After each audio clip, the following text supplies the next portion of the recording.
Hello everyone, welcome to Vandana academy. तो आज हम चर्चा करेंगे कि जो बच्चे बिल्कुल भी अभी तैयारी जिन्होंने नहीं की है, जिन बच्चों ने, तो वो ऐसा क्या करें कि 1 महीने की तैयारी में ही उनका सीटेट पास हो जाए। तो इस सब पर आज हम चर्चा करेंगे। वीडियो के लास्ट तक आप अवश्य बने रहें और मैं यकीन दिलाती हूँ कि मैं जो आपको ट्रिक बताऊँगी, जो भी आपको पॉइंट बताऊँगी, अगर आप इनको फॉलो करोगे तो आपका इस 1 महीने की तैयारी में ही सीटेट अवश्य निकल जाएगा। और तो चलो शुरुआत करते हैं। आप चैनल को सब्सक्राइब भी कर लें क्योंकि ऐसी ही वीडियो चैनल पर मिलती रहती हैं, तो जब भी मैं नई वीडियो डालूं तो नोटिफिकेशन आप तक पहुंच जाए। तो चलो शुरुआत करते हैं। तो सबसे पहले बात करते हैं, यानी बात तो उन बच्चों की हो रही है कि जिन्होंने बिल्कुल भी तैयारी नहीं की है, ठीक है। यानी जीरो से आपको तैयारी करनी है 1 महीने में। तो सबसे पहला पॉइंट है, आपको अपना सिलेबस डाउनलोड कर लेना है। आपको अपना सिलेबस अवश्य पता होना चाहिए। तो एक बार आप अपना सिलेबस अवश्य देख लीजिएगा कि आपके सिलेबस में क्या क्या है, क्योंकि आपने जो बीएड किया है, डीएलएड किया है, बीटीसी किया है, यानी जो भी टीचिंग संबंधी आपने कोर्स किया है, ठीक है, अलग से कुछ भी नहीं आता है, इसी से संबंधित आपका आता है। सीटेट में प्रश्न यहीं से बनते हैं, यही सारे टॉपिक होते हैं जो आप पहले पढ़ चुके हैं, ठीक है। तो आप एक बार अपना सिलेबस देखिएगा और सिलेबस में ये देखिएगा कि कौन कौन से जो पॉइंट हैं वो आपके वीक हैं। यानी पढ़े तो आपने सभी हैं, लेकिन कुछ आपके वीक होंगे। तो यानी जो आपको आते हैं उनको आप छोड़ दीजिएगा, ठीक है, क्योंकि उनकी तो सिर्फ आप ज़्यादा से ज़्यादा पीवाईक्यू लगाएंगे, प्रैक्टिस लगाएंगे, वहाँ से आपके कंप्लीट हो जाएंगे। लेकिन जो चीज़ें आपकी अच्छी नहीं है, ठीक है, जो वीक हैं, उनको आप पढ़िएगा।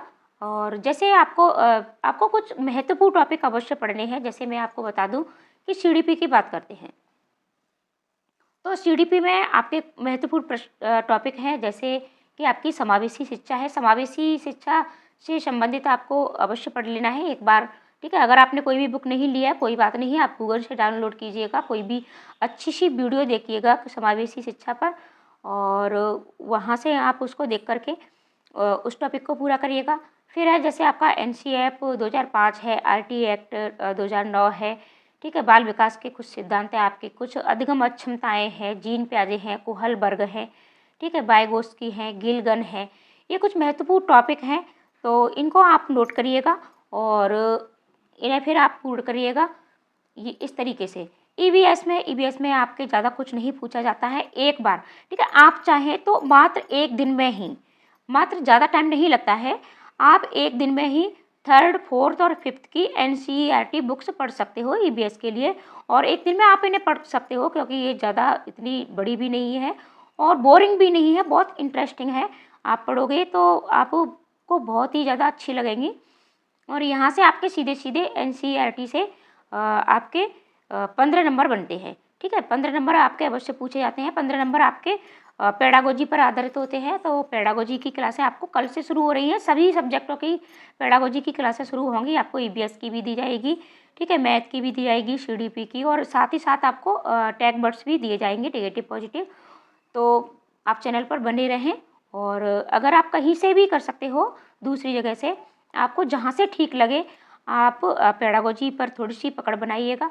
तो ईवीएस के लिए आप अपनी बुक अवश्य पढ़ें, एनसीईआरटी एक बार अवश्य पढ़ें, ठीक है। एक बार आपको एनसीईआरटी अवश्य पढ़नी है। एनसीईआरटी यानी ईवीएस में आपको एनसीईआरटी अवश्य पढ़नी है। इसके बाद बात करते हैं मैथ की।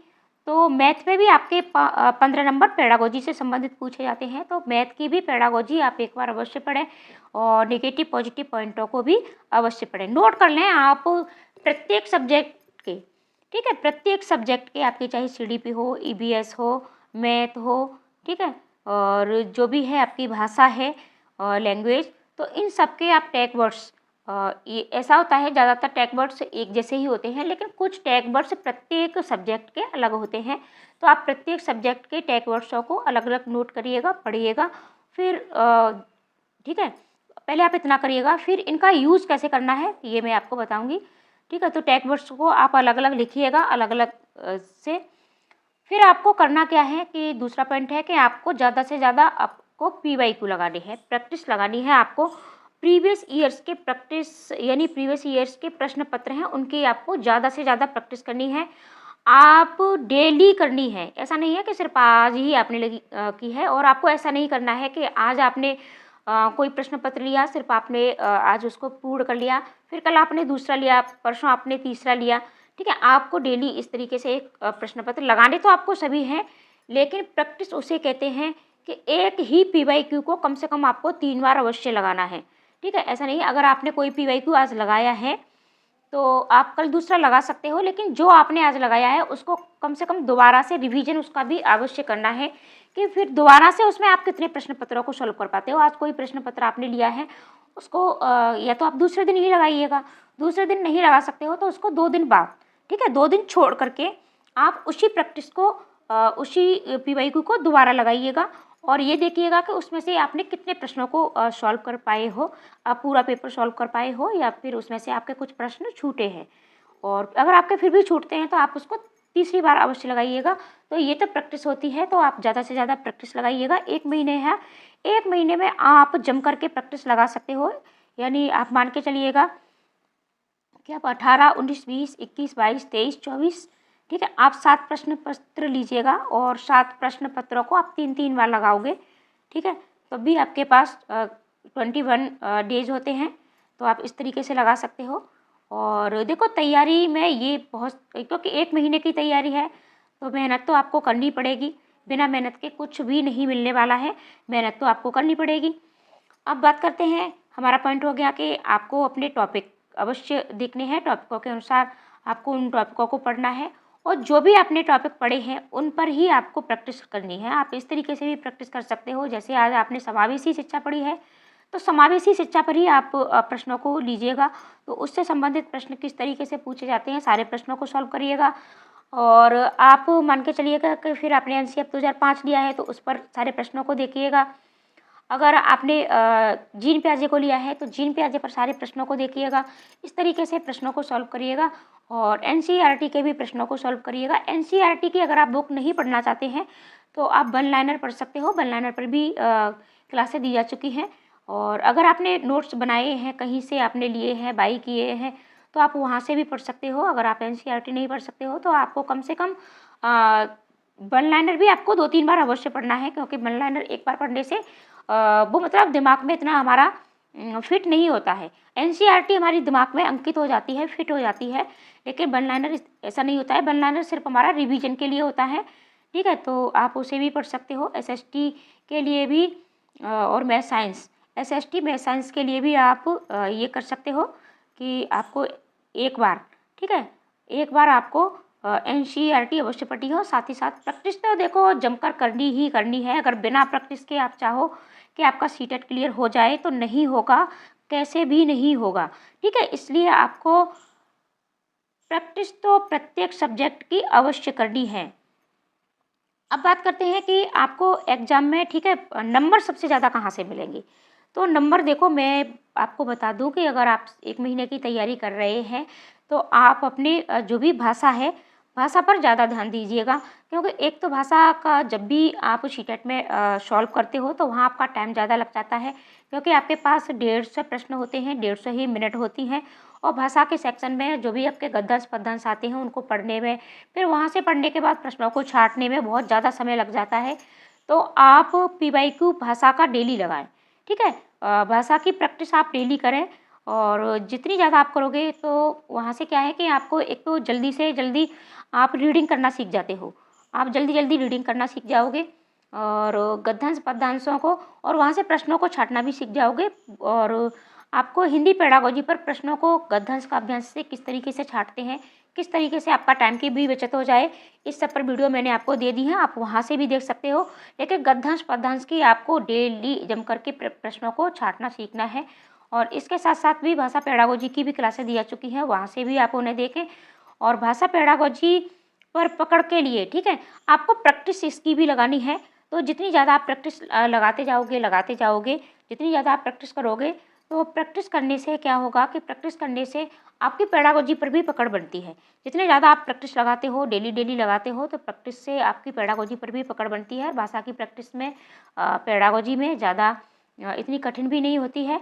तो आपको भाषा की प्रैक्टिस अवश्य करनी है, ज़्यादा से ज़्यादा कीजिए। देखो भाषा में क्या होता है कि भाषा में आपको सीधे सीधे 60 नंबर मिलते हैं। 2 भाषाएं होती हैं आपकी, आपने फर्स्ट अगर आपने हिंदी लिया है तो सेकंड आपने संस्कृत या इंग्लिश ली होगी, या फिर आपने उर्दू ली होगी, या फिर आप जिस स्टेट के हो तो वहाँ से आपने ली होगी, जो भी आपकी है। तो देखो, पेडागोजी पर एक बार आपकी जो भी मदर टंग है उस पर पकड़ बन जाती है तो दूसरी भाषा में आप उसको कनेक्ट कर सकते हो। तो आप दोनों की जम करके प्रैक्टिस करिएगा, ज़्यादा से ज़्यादा करिएगा, क्योंकि भाषा में आपको 50 नंबर आसानी से लेके आ सकते हो, ठीक है। और भाषा के सेक्शन में भी कुछ गलतियाँ होती हैं, उस पर वीडियो मैं आपको दोबारा से दूंगी कि आपको क्या क्या गलतियाँ करनी है, यानी क्या क्या गलतियाँ हो जाती हैं, इनसे हम कैसे बच सकते हैं। तो आपको भाषा की भी प्रैक्टिस अवश्य जम करके करनी है और भाषा पेडागोजी पर पकड़ बनानी है। इसमें देखो, ग्रामर बेस आपका कुछ भी नहीं आता है, आपको भाषा में ग्रामर में कुछ भी नहीं पढ़ना है। ग्रामर के आपके 1-2 प्रश्न आपके गद्यांश और पद्यांश से ही पूछ लिए जाते हैं। एक बार आप रिवीजन अवश्य कर सकते हैं। एक बार आप मतलब व्याकरण का रिवीजन अवश्य कर सकते हैं। जैसे आपके कारक पूछे जाते हैं, प्रत्यय पूछे जाते हैं, कभी आपके उपसर्ग से प्रश्न पूछ लिए जाते हैं, कभी आपके समाज पूछ लिए जाते हैं, ठीक है। समास हैं, आपके अलंकार हैं। आपके 2 या 3 नंबर की ही सिर्फ ग्रामर आती है, तो मान के चलिए कि 2-3 नंबर में आपकी, जैसे 2 या 3 नंबर की आपकी फर्स्ट में पूछी गई है, 2 या 3 नंबर की आपकी सेकंड में पूछी गई है, तो इस तरीके से 5 से 6 नंबर आपके ग्रामर से भी बनते हैं। तो एक बार आप उसका रिवीजन कर लें, ये चीज़ें आपने पढ़ी होती हैं। तो अपनी पूरी पेडागोजी पर पकड़ बनाइएगा सभी सब्जेक्टों की। अब बात करते हैं कि आपको पढ़ना कितनी टाइम है, ठीक है। तो अब देखो, 1 महीने की तैयारी करनी है तो आपको कम से कम 6 से 7 घंटे की पढ़ाई अवश्य करनी है। अब इतने कम समय से में पढ़ोगे तो इससे आपका नहीं होगा, ठीक है। इतने घंटे आपको अवश्य पढ़नी है, क्योंकि आपके 5 सब्जेक्ट होते हैं, तो 5 सब्जेक्ट यानी एक घंटा आप 5 सब्जेक्टों को दोगे, ठीक है। 1 घंटा आपने ईवीएस के लिए रखिए, 1 घंटा अपने मैथ के लिए रखिएगा, 1 घंटा आप अपने, ठीक है, और अन्य सब्जेक्टों के लिए रखिएगा, ठीक है। सेकंड पेपर की बात करें तो उसमें आपकी एसएसटी है, और एसएसटी में भी आपके 3-4 सब्जेक्ट हो जाते हैं। तो इस तरीके से आपको 5 से 6 घंटे अवश्य पढ़ना है और रिवीजन भी करते जाइएगा। जो भी आपने पढ़ा है दूसरे दिन उसका रिवीजन भी अवश्य करिएगा, प्रैक्टिस अवश्य लगाइएगा। मैं तो ये कहती हूँ कि अगर आपने जम करके प्रैक्टिस लगा ली है किसी भी चीज़ की, तो अगर आपने प्रैक्टिस ज़्यादा से ज़्यादा लगाइएगा, जितनी ज़्यादा आप प्रैक्टिस लगाओगे सीटेट आपका अवश्य क्लियर हो जाएगा। एनसीईआरटी और प्लस प्रीवियस ईयर्स के प्रैक्टिस सेट, ये सीटेट करने का एक बहुत ही बड़ा फार्मूला है, बहुत ही बड़ी ट्रिक है आपकी। ये 2 चीज़ें अपने जीवन में अपना लीजिएगा, आपका सीटेट अवश्य क्लियर हो जाएगा।